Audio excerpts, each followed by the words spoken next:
दूसरा अध्याय देवताओं के तेज से देवी का प्रादुर्भाव और महिषासुर की सेना का वध। विनियोग। ओम मध्यम चरित्र के विष्णु ऋषि महालक्ष्मी देवता उष्णिक छंद शाकांभरी शक्ति दुर्गा बीज वायु तत्व और यजुर्वेद स्वरूप हैं। श्री महालक्ष्मी की प्रसन्नता के लिए मध्यम चरित्र के पाठ में इसका विनियोग है। ध्यान। मैं कमल के आसन पर बैठी हुई प्रसन्न मुख वाली महिषासुर मर्दिनी भगवती माँ लक्ष्मी का भजन करता हूँ, जो अपने हाथों में अक्षमाला फरसा गदा बाण वज्र पद्म धनुष कुंडका दंड शक्ति खड़क ढाल शंख घंटा मधुपात्र शूलपास और चक्र धारण करती है। ऋषि कहते हैं, पूर्व काल में देवताओं और असुरों में पूरे 100 वर्षों तक घोर संग्राम हुआ था। उसमें असुरों का स्वामी महिषासुर था और देवताओं के नायक इंद्र थे। उस युद्ध में देवताओं की सेना महाबली असुरों से परास्त हो गई। संपूर्ण देवताओं को जीतकर महिषासुर इंद्र बन बैठा। तब पराजित देवता प्रजापति ब्रह्मा जी को आगे करके उस स्थान पर गए जहां भगवान शंकर और विष्णु विराजमान थे। देवताओं ने महिषासुर के पराक्रम तथा अपनी पराजय का यथावत वृत्तांत उन दोनों देवेश्वरों से विस्तार पूर्वक कह सुनाया। वे बोले, भगवान महिषासुर सूर्य इंद्र अग्नि वायु चंद्रमा यम वरुण तथा अन्य देवताओं के भी अधिकार छीन कर स्वयं ही सबका अधिष्ठाता बना बैठा है। उस दुरात्मा महिष ने समस्त देवताओं को स्वर्ग से निकाल दिया है। अब वे मनुष्यों की भांति पृथ्वी पर विचरते हैं। दैत्यों की यह सारी करतूत हमने आप लोगों से कह सुनाई। अब हम आपकी ही शरण में आए हैं, उसके वध का कोई उपाय सोचिए। इस प्रकार देवताओं के वचन सुनकर भगवान विष्णु और शिव ने दैत्यों पर बड़ा क्रोध किया। उनकी भौहें तन गईं और मुंह टेढ़ा हो गया। तब अत्यंत कोप में भरे हुए चक्रपाणी श्री विष्णु के मुख से एक महान तेज प्रकट हुआ। इसी प्रकार ब्रह्मा शंकर तथा इंद्र आदि अन्यान्य देवताओं के शरीर से भी बड़ा भारी तेज निकला। वह सब मिलकर एक हो गया। महान तेज का वह पुंज जाज्वल्यमान पर्वत सा जान पड़ा। देवताओं ने देखा, वहाँ उसकी ज्वालाएं संपूर्ण दिशाओं में व्याप्त हो रही थीं। संपूर्ण देवताओं के शरीर से प्रकट हुए उस तेज की कहीं तुलना नहीं थी। एकत्रित होने पर वह एक नारी के रूप में परिणत हो गया।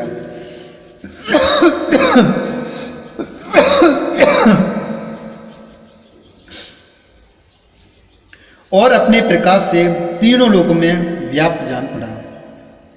भगवान शंकर का जो तेज था, उससे उस देवी का मुख प्रकट हुआ। यमराज के तेज से उसके सिर में बाल निकल आए। श्री विष्णु भगवान के तेज से उसकी भुजाएं उत्पन्न हुई। चंद्रमा के तेज से दोनों स्तनों का और इंद्र के तेज से मध्य भाग कटि प्रदेश का प्रादुर्भाव हुआ।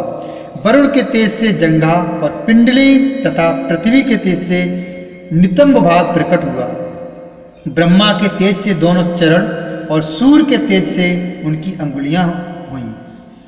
बासुओं के तेज से हाथों की अंगुलियां और कुबेर के तेज से नासिका प्रकट हुई। उस देवी के दांत प्रजापति के तेज से और तीनों नेत्र अग्नि के तेज से प्रकट हुए। उसकी भौहें संध्या के और कान वायु के तेज से उत्पन्न हुए। इसी प्रकार अन्यान्य देवताओं के तेज से भी उस कल्याणमयी देवी का आविर्भाव हुआ। तदंतर समस्त देवताओं के तेज पुंज से प्रकट हुई देवी को देखकर महिषासुर के सताए हुए देवता बहुत प्रसन्न हुए। पिनाकधारी भगवान शंकर ने अपने शूल से एक शूल निकालकर उन्हें दिया। फिर भगवान विष्णु ने भी अपने चक्र से चक्र उत्पन्न करके भगवती को अर्पण किया। वरुण ने भी शंख भेंट किया। अग्नि ने उन्हें शक्ति दी और वायु ने धनुष तथा बाण से भरे हुए 2 तरकस प्रदान किए। शस्त्र नेत्रों वाले देवराज इंद्र ने अपने वज्र से वज्र उत्पन्न करके दिया और ऐरावत हाथी से उतारकर एक घंटा भी प्रदान किया। यमराज ने काल दंड से दंड, वरुण ने वरुण ने पास, प्रजापति ने स्फटिक कांच की माला तथा ब्रह्मा जी ने कमंडल भेंट किया। सूर्य ने देवी के समस्त रोमकूपों में अपनी किरणों का तेज भर दिया। काल ने उन्हें चमकती हुई ढाल और तलवार दी। क्षीर समुद्र ने उज्ज्वल हार तथा कभी जीर्ण न होने वाले 2 दिव्य वस्त्र भेंट किए। साथ ही उन्होंने दिव्य चूड़ामणि, 2 कुंडल, कड़े, उज्ज्वल अर्धचंद्र, शब बाहुओं के लिए केयूर, दोनों चरणों के लिए निर्मल नूपुर, गले की सुंदर हंसली और शब अंगुलियों में पहनने के लिए रत्नों की बनी अंगूठियां भी दी। विश्वकर्मा ने उन्हें अत्यंत निर्मल फरसा भेंट किया। साथ ही अनेक प्रकार के अस्त्र और अभेद कवच दिए। इनके सिवा मस्तक और वक्षा स्थल पर धारण करने के लिए कभी न कुमलाने वाले कमलों की मालाएं दी। जलधि ने उन्हें सुंदर कमल का फूल भेंट किया। हिमालय ने सवारी के लिए सिंह तथा भांति भांति के रत्न समर्पित किए। धनाध्यक्ष कुबेर ने मधु से भरा पान पात्र दिया तथा संपूर्ण नागों के राजा शेष ने, जो इस पृथ्वी को धारण करते हैं, उन्हें बहुमूल्य मणियों से विभूषित नागहार भेंट दिया। इसी प्रकार अन्य देवताओं ने भी आभूषण और अस्त्र शस्त्र देकर देवी का सम्मान किया। तत्पश्चात उन्होंने बारंबार अट्टहास पूर्वक उच्च स्वर से गर्जना की। उनके भयंकर नाद से संपूर्ण आकाश गूंज उठा। देवी का वह अत्यंत उच्च स्वर से किया हुआ सिंहनाद कहीं समा न सका। आकाश उसके सामने लघु प्रतीत होने लगा। उससे बड़े बड़े जोर की प्रतिध्वनि हुई, जिससे संपूर्ण विश्व में हलचल मच गई और समुद्र कांप उठे, पृथ्वी डोलने लगी और समस्त पर्वत हिलने लगे। उस समय देवताओं ने अत्यंत प्रसन्नता के साथ सिंह वाहिनी भवानी से कहा, देवी तुम्हारी जय हो। साथ ही महर्षियों ने भक्ति भाव से विनम्र होकर उनका स्तवन किया। संपूर्ण त्रिलोकी को क्षोभग्रस्त देख दैत्यगण अपनी समस्त सेना को कवच आदि से सुसज्जित कर हाथों में हथियार ले सहसा उठकर खड़े हो गए। उस समय महिषासुर ने बड़े क्रोध में आकर कहा, आह, यह क्या हो रहा है? फिर वह संपूर्ण असुरों से घिरकर उस सिंहनाद की ओर लक्ष्य करके दौड़ा और आगे पहुंचकर उसने देवी को देखा, जो अपनी प्रभाव से तीनों लोकों को प्रकाशित कर रही थी। उनके चरणों के भार से पृथ्वी दबी जा रही थी। माथे के मुकुट से आकाश में रेखा सी खिंच रही थी तथा वे अपने धनुष की टंकार से 7 पातालों को क्षुब्ध किए देती थी। देवी अपनी हजारों भुजाओं से संपूर्ण दिशाओं को आच्छादित करके खड़ी थी। तदंतर उनके साथ दैत्यों का युद्ध छिड़ गया। नाना प्रकार के अस्त्र शस्त्रों के प्रहार से संपूर्ण दिशाएं उद्भासित होने लगी। चिच्छुर नामक महान असुर महिषासुर का सेना नायक था। वह देवी के साथ युद्ध करने लगा। अन्य दैत्यों की चतुरंगणी सेना साथ लेकर चामर भी लड़ने लगा। 60,000 रथियों के साथ आकर उदग्र नामक महादैत्य ने लोहा लिया। 1 करोड़ रथियों को साथ लेकर महाहनु नामक दैत्य युद्ध करने लगा, जिसके रोएं तलवार के समान तीखे थे। वह असिलोमा नामक महादैत्य 5 करोड़ रथी सैनिकों सहित युद्ध में आ डटा। 60 लाख रथियों से घिरा हुआ बास्कल नामक दैत्य भी उस युद्ध भूमि में लड़ने लगा। परिवारित नामक राक्षस हाथी सवार और घुड़सवारों के अनेक दलों तथा 1 करोड़ रथियों की सेना लेकर युद्ध करने लगा। बिडाल नामक दैत्य 5 अरब रथियों से घिरकर लोहा लेने लगा। इनके अतिरिक्त और भी हजारों महादैत्य रथ, हाथी और घोड़ों की सेना साथ लेकर वहां देवी के साथ युद्ध करने लगा।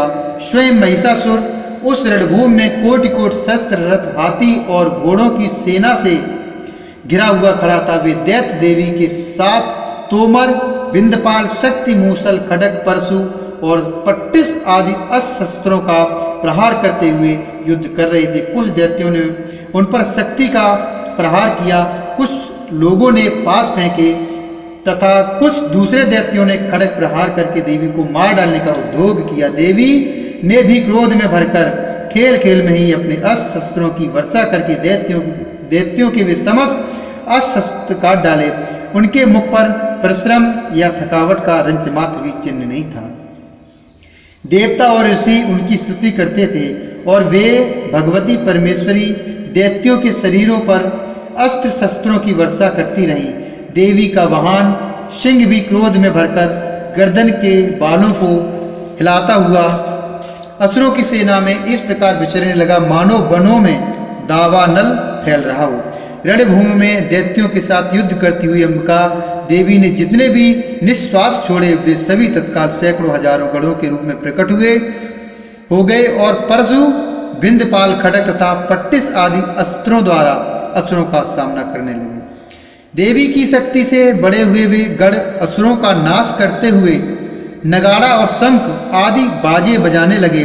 उस संग्राम महोत्सव में कितने ही गढ़ मृदंग बजा रहे थे। तदंतर देवी ने त्रिशूल से, गदा से, शक्ति की वर्षा से और खड्ग आदि से सैकड़ों महादैत्यों का संहार कर डाला। कितनों को घंटे के भयंकर नाद से मूर्छित करके मार गिराया।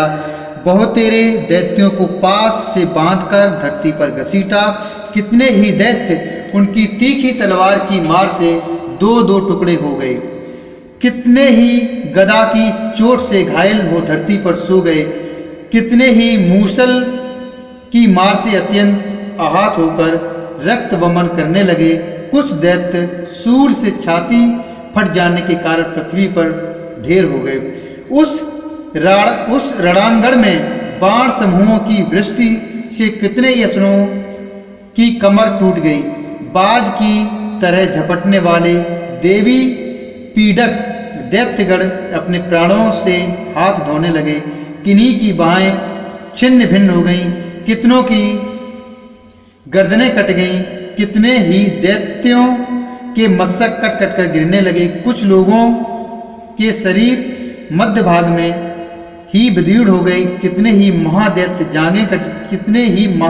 जांघें कट जाने से पृथ्वी पर गिर पड़े। कितनों को ही देवी ने एक बाह, एक पैर और एक नेत्र वाले करके दो टुकड़े में चीर डाला। कितने ही दैत्य मस्तक कट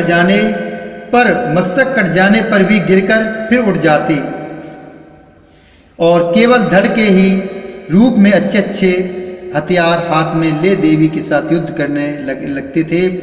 दूसरे कबंध युद्ध के बाजों की लय पर नाचते थे। कितने ही बिना सिर के धड़ हाथों में खड़ग शक्ति और रिष्टि लिए दौड़ते थे तथा दूसरे महादैत्य ठहरो ठहरो यह कहते हुए देवी को युद्ध के लिए ललकारते थे। जहाँ वह घोर संग्राम हुआ था वहाँ की धरती देवी के गिराए हुए रथ, हाथी, घोड़े और असुरों की लाशों से ऐसे पट गई थी कि वहाँ चलना फिरना संभव हो गया। दैत्यों की सेना में हाथी, घोड़े और असुरों के शरीरों से इतनी अधिक मात्रा में रक्तपात हुआ था कि थोड़ी ही देर में वहाँ खून की बड़ी बड़ी नदियाँ बहने लगी। जगदम्बा ने असुरों की विशाल सेना को क्षण भर में नष्ट कर दिया। ठीक उसी तरह जैसे तृण और काठ के भारी ढेर को आग कुछ ही क्षणों में भस्म कर देती है और वह सिंह भी गर्दन के बालों को हिला हिलाकर जोर जोर से गर्जना करता हुआ दैत्यों के शरीरों से मानो उनके प्राण चुन लेता था। वहां देवी के गढ़ों ने भी उन महादैत्यों के साथ ऐसा युद्ध किया जिससे आकाश में खड़े हुए देवतागण उन पर बहुत संतुष्ट हुए और फूल बरसाने लगे। इस प्रकार श्री मार्कंडेय पुराण में सावर्णिक मनवंतर की कथा की अंतर्गत देवी महात्म्य में महिषासुर की सेना का वध नामक दूसरा अध्याय पूरा हुआ।